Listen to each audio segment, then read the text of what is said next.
Are you ready to stop breastfeeding your baby? In this video, I'm going to give you some tips on how to make the transition easier for both you and your baby. 1. Why is it important to make the transition from breastfeeding to formula or other food sources gradually? Gradually transitioning from breastfeeding to formula or other food sources is important for a number of reasons.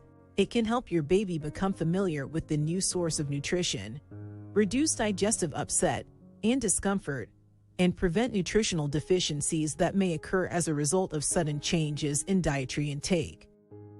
2. How can I make this transition easier for my baby? When you're ready to stop breastfeeding, the transition can be difficult for your baby. There are a few things that you can do to make it easier.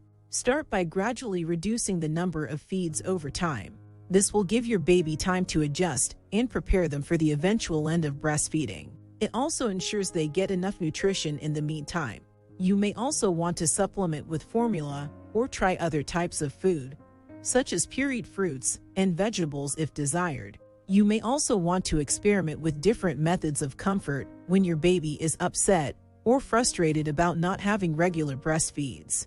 Depending on their age, this could include snuggles, stories, music, rocking in a chair, or other soothing activities. 3. When is the best time to start introducing alternative foods and drinks? When transitioning from breastfeeding to other forms of feeding, timing is important. It's best to start introducing alternative foods and drinks when your baby is 6 to 8 months old.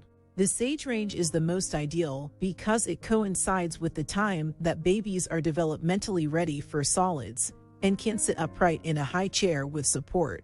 Additionally, you may wish to continue breastfeeding until your baby has reached 12 months of age or beyond if desired. By starting to introduce alternative foods and drinks at 6 to 8 months old, you will be able to gradually transition away from breastfeeding without causing undue stress or disruption. You should start by offering small amounts of food that is soft and mashed so that it is easy for your baby to swallow. You can also offer small amounts of formula or water in a cup so that your baby becomes familiar with alternative sources of nutrition. As your baby gets used to the new foods and drinks, you can gradually increase the amount until they no longer need breast milk. 4. What tips should I keep in mind while introducing alternative foods and drinks? When introducing alternative foods and drinks, it is important to keep a few tips in mind. Start slow, introduce one new food at a time, wait 3 days between introductions, and observe your baby closely for any signs of allergic reaction or discomfort. Keep the portion small, offer a variety of nutrient-rich options, and prepare the food in such a way that it is easy for your baby to eat. Remember to be patient. It can take up to 15 tries before your baby learns to like a certain type of food. Finally, understand that babies learn by watching their parents, so don't forget to set an example by eating healthy yourself. 5.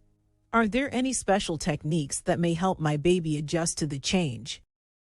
It can be helpful to provide a special, comforting object that the baby can keep with them while they adjust. This could be a favorite stuffed animal or blanket, or something else that has sentimental value to your little one.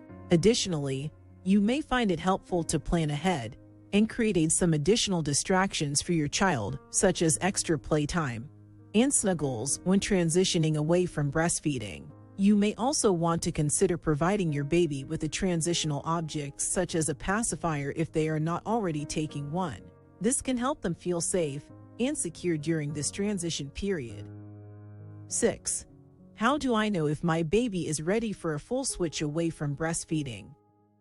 When you're ready to make the transition away from breastfeeding, it's important to assess whether your baby is ready as well.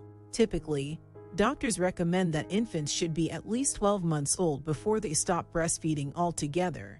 If your baby shows signs of being ready for a full switch earlier than that, it's best to plan the transition gradually and monitor their progress closely. Signs that your baby may be ready for the full transition include eating solid foods with ease, waking up less frequently at night, becoming increasingly independent and active, showing interest in non-breast milk beverages such as water or juice, showing a decrease in appetite when nursing. 7. What else can I do to make this transition successful for both of us? Your baby's needs may vary depending on age, but there are a few strategies that can help make the transition process easier for both of you. Start slowly. If your baby is over 6 months old, you can begin by gradually decreasing the number of breastfeedings each day and replacing those feedings with other nourishing foods. Offer plenty of comforts. During this period of transition, provide extra cuddles, soothing music, and activities that your baby enjoys throughout the day to help keep them feeling loved and comforted during this time. Be patient. It is normal for babies to fight the weaning process at first. After all, breastfeeding has been their primary source of nutrition, comfort, and security for months. Keep offering breastfeeds and other comfort measures whenever possible, and be patient as your baby adjusts to the new routine. Go at your own pace. You don't need to rush this process. Take as much time as you both need to get used to the weaning. We hope this video has helped you understand the transition process for when it's time to stop breastfeeding. If you have any questions or need more advice, please leave a comment and let us know. And don't forget to subscribe so that you stay up to date with our latest videos about parenting topics. Thanks for watching.